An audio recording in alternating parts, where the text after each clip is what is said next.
Hello, my name is Raegan Kringel, and this is my research presentation on Brian Welch and the band Korn. Brian Welch was born on June 19, 1970 in the state of California. At 11 years old, he found his love for playing guitar.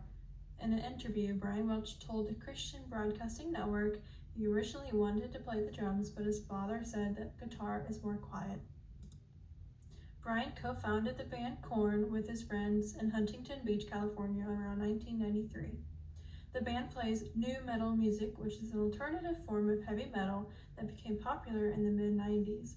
It is a combination of heavy metal, hip-hop, and funky grunge influences. Korn sings about emotional struggles with explosive drums and heavy electric guitar with unique vocal sounds, singing and screaming. The band title Korn originated when all the friends were hanging out underneath a pier drinking beer, and someone mentioned the horror movie Children of the Corn. Korn won 2 Grammys with 8 nominations, won 2 music video MTV awards, and sold over 40 million records across the world.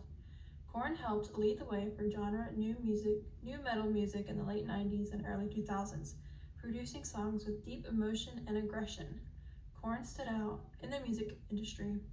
Iconic shows that boosted Korn's career include Woodstock 99 and Family Value tours.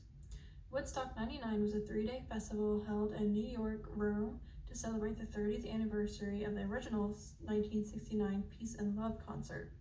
At the festival, there were a few 100,000 fans enjoying Korn's chaotic and energized performances. Specifically, the song Blind is the most well-known song that helped push nu metal genre in motion. The Family Value Tour was also an important establishing gig for Korn. The tour continued for several years and brought the genre nu metal to a wider scope of people, creating more and more fans across the world. Korn lit the way for other artists to jump in the stream of nu metal and grow their love for the music. With the influence of his friends, Brian was introduced to drugs and alcohol abuse, which became a daily routine. Brian became a high-functioning addict. The abuse of substances and his band's rising success in the 90s and early 2000s led to Brian realizing the damage he has been causing himself and his daughter. In 2004, Brian came to the end of himself as he was struggling to be a part of one of the most heavy metal rock bands at the time and being a single father. This pivotal moment of his life occurred when he heard his 6-year-old daughter sing a Korn song called AIDS, which stood for All Day I Dream About Sex. At that moment, Brian knew he did not want to raise his daughter in that lifestyle. Brian said in an interview that in 2001, when 9/11 happened, he became stressed and fell back into drinking alcohol and doing meth on tour for 8 months. A few years later, he went to rehab and tried to get clean from drugs and alcohol. Brian admits, at that point, I did not want to exist anymore.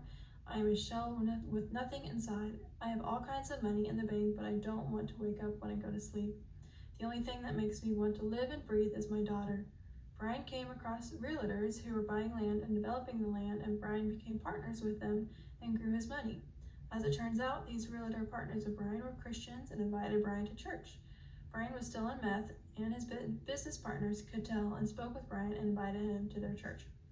He heard about Jesus Christ, who is real, who died on the cross and rose from the dead, and who would come to live inside of him. After that Sunday, he accepted Jesus back into his heart and went home and prayed to God out of desperation. Brian states he kept going to church while on meth and had anger issues, but he knew he wanted to change.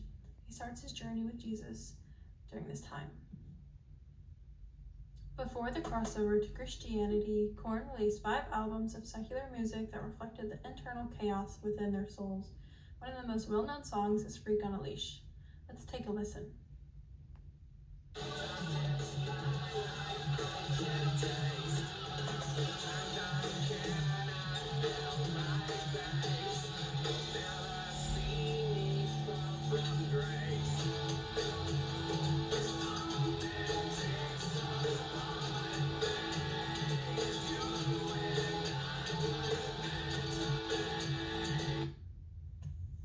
Freak on a Leash was released in 1998.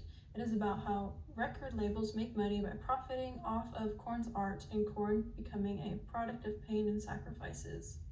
Musically, the song shifts between the quiet to explosive choruses. The lead singer uses rhythmic noises with his vocals and is heavily led musically by the drums and electric guitar. I believe this shows their feelings inside themselves, chaotic and frustration that can only be depicted through song. Key feelings include anger, frustration, and allow the listener into their vulnerability. In 2005, Brian left the band and came back a new man in 2013, writing music that had themes of hope and redemption. On September 9, 2008, the song Washed by the Blood was released. In this song, Brian's testimony was revealed, leaving the highly successful band who was abusing substances and finding Christ. It also speaks about his personal struggles, love for his daughter, and the healing process through his faith. Let's take a listen.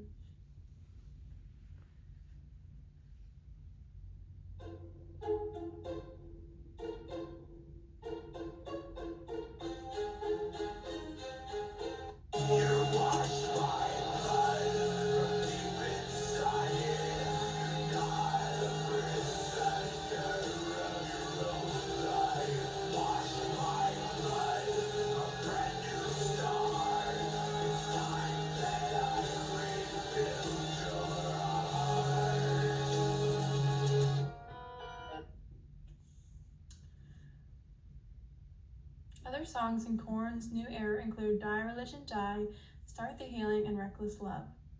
The style of both eras of Korn remain the same, with the difference being the message of the songs and more uplifting, hopeful, and loving. From 1998 to 2005, Korn was a massive cultural phenomenon, matching mainstream pop stars in popularity with extensive MTV and TRL exposure. In 2013, fans reacted differently to Korn becoming born-again Christians. Some fans saw Korn become religion lovers and were against the change, while the church welcomed Korn's conversion to Christianity. Currently, Korn are ranked as the 35th most popular hard rock and metal artist and the 913th most popular artist overall. As Korn puts on more concerts this year and previous years, Brian gives VIP passes to his fans and shares his testimony and the truth of Jesus. Brian says, "My relationship with Jesus is my strength." When talking about rejection and persecution from his fans, he says he is going to love them no matter what, if they receive his message well or not. Korn also has a movie called Loud Crazy Love and is selling several books about his life and his testimony today. Here is my bibliography. Thank you.